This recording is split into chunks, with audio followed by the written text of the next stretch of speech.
जय हिंद दोस्तों।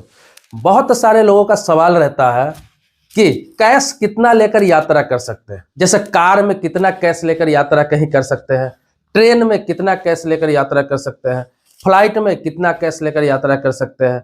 तो ये यात्रा को लेकर, कैश को लेकर बहुत लोगों में कंफ्यूजन है कि कितना पैसा लेकर यात्रा करेंगे कि हमें कोई दिक्कत नहीं हो, पैसा जब्त ना हो, उस पैसे पे सवाल ना उठे। आज यही चीज आपको बताने जा रहा हूं। यहां तक ये भी बताऊंगा कि घर में कितना कैश रख सकते हैं, अब अपने प्रतिष्ठान में कितना कैश रख सकते हैं।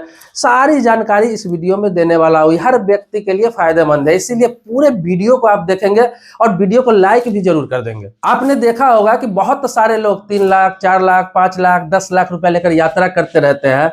तो कभी एयरपोर्ट पर आप देखते हैं कि किसी के पैसा जब्त हो जाता है। कोई कार में 5-10 लाख रुपया लेकर जा रहा है, उसको अगर चेकिंग में पकड़ा जाता है तो जब्त हो जाता है। इसके अलावा आप देखते हैं कि ट्रेन में भी कई लोगों के पैसे जब्त हो गए हैं जो 10 लाख 20 लाख रुपया लेकर यात्रा कर रहे थे। तो ये क्यों हो जाता है, आखिर क्या नियम कहता है? तो आपको बता दूं कि कोई भी व्यक्ति जो भारतीय नागरिक है, कोई भी व्यक्ति 2 लाख रुपए से ज्यादा कैश अपने पास नहीं रख सकता है। चाहे वो कार से यात्रा कर रहा हो, चाहे ट्रेन से यात्रा कर रहा हो, चाहे फ्लाइट से यात्रा कर रहा हो, आप 2 लाख रुपया से ज्यादा कैश लेकर यात्रा नहीं कर सकते। ये 2 लाख रुपया मैक्सिमम सीमा है। ये 2 लाख रुपया भी कैश है आपसे, तो आपसे ये पूछा जा सकता है कि ये पैसा आप कहाँ लेकर जा रहे हैं, किस काम से लेकर जा रहे हैं।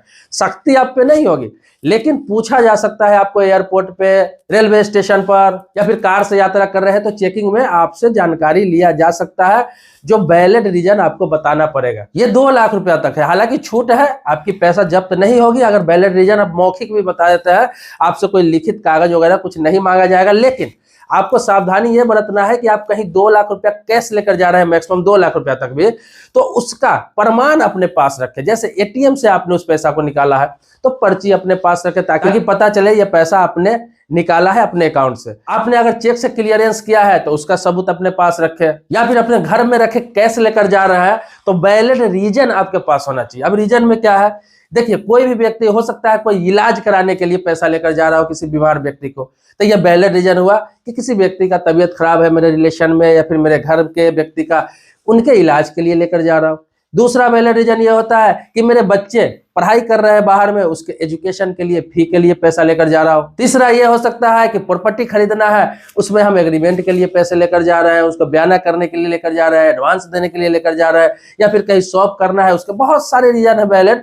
तो वैलिड रीजन भी आप बता देते हैं तो 2 लाख रुपया तक आपकी जब्त नहीं की जाएगी, किसी प्रकार की कोई दिक्कत नहीं है। ये कार के लिए भी, फ्लाइट के लिए भी, ट्रेन के लिए, किसी भी सफर के लिए सेम टू सेम नियम है। आपको किसी प्रकार की कोई दिक्कत नहीं होगी। 2 लाख रुपया तक कैश होना चाहिए। अब ये 2 लाख रुपया तक कैश किन लोगों के लिए? आप 2 लोग यात्रा कर रहे हैं, 4 लोग यात्रा कर रहे हैं, 5 लोग यात्रा कर रहे हैं, ऐसे भी सवाल आपके मन में आ सकते हैं। तो ये एक व्यक्ति पर 2 लाख रुपया कैश होना चाहिए, जो बालिग व्यक्ति है।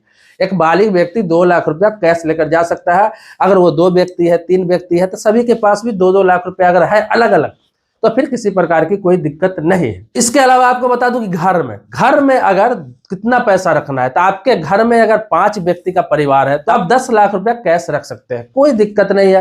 हालांकि किसी के घर में ऐसे तो छापा पड़ता नहीं है, ऐसे कोई पुलिस वाला जाकर चेक करता नहीं है, इनकम टैक्स डिपार्टमेंट जाकर चेक करता नहीं है। तो लोग बहुत रखते हैं, 1 करोड़ 2-2 करोड़ रुपया लोग रखते हैं। लेकिन देखते होंगे आप कि जब किसी प्रकार का कंप्लेन होता है, किसी प्रकार का करप्शन में कोई पकड़ा जाता है, किसी प्रकार का कोई इनकम टैक्स चोरी में पकड़ा जाता है, जब उसके घर पर रेड पड़ता है ईडी का, इनकम टैक्स डिपार्टमेंट का, तो देखते होंगे घर से 1 करोड़ 2 करोड़ 50 लाख जब कैश बरामद होता है तो वो कैश को जब्त कर लिया जाता है। बहुत तरह की छानबीन होती है, पेनाल्टी होता है उस पर। तो ये सब होता है, जब तक नहीं जानकारी है तब तक रख सकते हैं। लेकिन लीगल तौर पर अगर घर में आपके 10 लोग हैं तो आप 20 लाख रुपया कैश रख सकते हैं, 5 लोग हैं तो 10 लाख रुपए तक कैश रख सकते हैं। तो किसी प्रकार का कोई रेड भी कभी पड़ता है, आपके घर में पाया जाता है, तो फिर किसी प्रकार का कोई जब्ती नहीं होगी, किसी प्रकार का पैसा आपका सील नहीं किया जाएगा, वो लीगल माना जाएगा। तो इसीलिए कहा गया है कि पर व्यक्ति के हिसाब से 2 लाख रुपया आप घर में भी कैश रख सकते हैं अगर आपके पास है तो। 2 लाख रुपया से ऊपर तक कैश लेन देन भी करना गैर कानूनी। इस चीज को समझिए कि लेन देन करना भी 2 लाख रुपया से कैश गैर कानूनी है। 2 लाख रुपया तक कैश किसी को दे सकते हैं, किसी से ले सकते हैं। एग्जाम्पल के तौर पर एक चीज और बता दे रहा हूं कि आप किसी को 3 लाख रुपया, 4 लाख रुपया पैसा कर्ज के तौर पर देते हैं, लोन के तौर पर देते हैं, उधार के तौर पर देते हैं, और आप कैश में दे देते हैं उस व्यक्ति को, और वो पैसा वापस आपको नहीं करता है। तो होता क्या है कि रिकवरी के टाइम में आप केस करेंगे, खुद आप दोषी पाए जाएंगे, आप पे ही पेनाल्टी लगेगा, आप पे ही केस चलेगा, आप पे ही जुर्माना होगा, और पैसा भी रिकवरी नहीं होगा। अगला व्यक्ति ये बोल सकता है कि इसने मुझे पैसा नहीं दिया है, या फिर आपके पास कोई डॉक्यूमेंट्स है, आप लिखित डॉक्यूमेंट्स दिखा देंगे कि हमने तो एग्रीमेंट बनाया था, इनको 3 लाख रुपया कैश के तौर पर दिया था, 4 लाख रुपया कैश के तौर पर दिया था, या फिर 2.5 लाख ही कैश के तौर पर दिया था, या 2,10,000 ही कैश के तौर पर दिया था। फिर तो आप गए, वो पैसा नहीं माना जाएगा, वो पैसा भी डूबेगा, उल्टा लीगल कार्रवाई आप पे होगी। तो ये सब चीजें हैं, इसीलिए 2 लाख रुपया से ज्यादा कैश लेकर यात्रा न करें, 2 लाख रुपया से ज्यादा लेन देन न करें, 2 लाख रुपया प्रति व्यक्ति से ज्यादा घर में भी आप ना रखें। अब इसमें एक चीज और जोड़ा गया है कि आप अगर 2 लाख रुपया से ज्यादा लेकर कैश यात्रा कर भी रहे तो ये किनके लिए है? ये उनके लिए है कि कोई बिजनेसमैन अगर है, कोई बिजनेसमैन है और 3 लाख, 4 लाख, 5 लाख रुपया अगर कैश लेके वो यात्रा कर सकता है, 3 लाख, 4 लाख, 5 लाख रुपया कैश लेके यात्रा कर रहा है, लेकिन उसके पास उसके प्रतिष्ठान का, उसके कंपनी का, उसके फैक्ट्री का, उसका जो भी काम का उसका जो है अगर बैलेट पेपर उसके पास है, जैसे जीएसटी, ऐसे 2 लाख रुपया से ज्यादा यात्रा नहीं कर सकते। लेकिन आपका बिजनेस है, आपके पास जीएसटी नंबर है, और जो पैसा 5 लाख रुपया लेकर जा रहा है तो उसका जीएसटी नंबर है, प्लस उसका बिलिंग आपके पास है, और ये चीज है कि मैंने कोई माल मंगवाया था जिसके बदले मुझे ये पेमेंट करना। तो उस परिस्थिति में आपको 3 लाख, 4 लाख, 5 लाख रुपया तक आप कैश लेके भी जा रहे हैं, तो वो सील भी अगर हो गया, जांच भी हो गया, आप पर किसी प्रकार की कार्रवाई भी हो गई, तो आप उससे बच सकते हैं। लेकिन ये भी रिस्की है, क्योंकि सरकार का कहना है कि आप 2 लाख रुपया से किसी प्रकार का ज्यादा का कोई लेन देन है तो आप चेक के द्वारा कीजिए, ड्राफ्ट के द्वारा कीजिए, अकाउंट के द्वारा ट्रांसफर कीजिए, बहुत सारे डिजिटल माध्यम है, कोई भी प्लेटफॉर्म का उपयोग करिए, लेकिन आप कैश का उपयोग मत करिए। अब ये नियम क्यों बनाया गया, इसके पीछे भी वजह है। नियम इसलिए बनाया गया कि किसी भी देश में रुपया जो छपता है वो एक सीमित रूप से छपता है, उसका एक लिमिटेशन होता है कि इस देश में इतना रुपया छपेगा, लास्ट इतना तक करेंसी होगा। अगर सभी लोग घर में 1 करोड़, 2 करोड़, 5 करोड़, 10 करोड़, 20 करोड़ जो पैसे वाले लोग हैं, अगर सभी कैश रखने लगे तो पता चलेगा कि सारा कैश तो उन्हीं के घर में चला गया।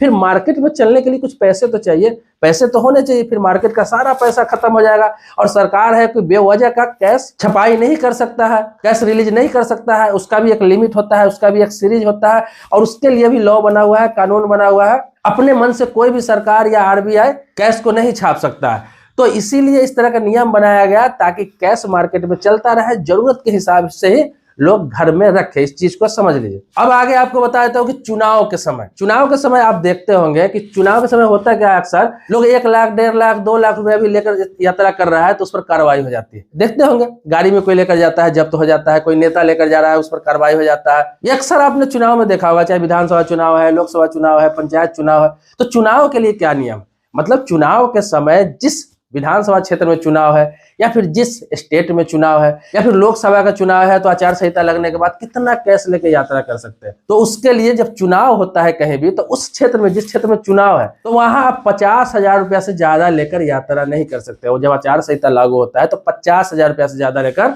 यात्रा नहीं कर सकते हैं। वो इसलिए कि चुनाव का समय है, कुछ दिनों के लिए आचार संहिता लागू होता है, 1 हफ्ते के लिए, 10 दिनों के लिए, 1 महीने के लिए। तो उस पीरियड में आप इसीलिए नहीं जा सकते हैं क्योंकि वो कैश जब 50,000 से ज्यादा है, तो चुनाव आयोग के नियम में यह है कि आप हो सकता है किसी को दारू पिलाने के लिए पैसा लेकर जा रहे हो, आप किसी को वोट खरीदने के लिए, खिलाने के लिए पैसा लेकर जा रहे हो, आप जनता में पैसा बांटने के लिए लेकर जा रहे हो, बहुत सारे कारण हो सकता है।